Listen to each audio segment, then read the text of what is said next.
ভাই, এমন একটা বয়সের মধ্যে আছি, কষ্ট হইলে মন খুইলা কানতেও পারি না।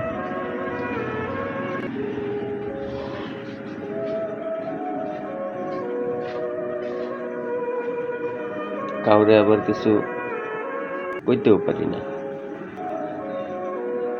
কইতে গেলে আমি আমার প্রতি সন্তুষ্ট না। না কইলে নিজে সহ্য করতে পারি না। এই অবস্থা। তো আমার মতো হয়তো অনেকেই আছেন নিজে নীরবে সহ্য করতেছেন।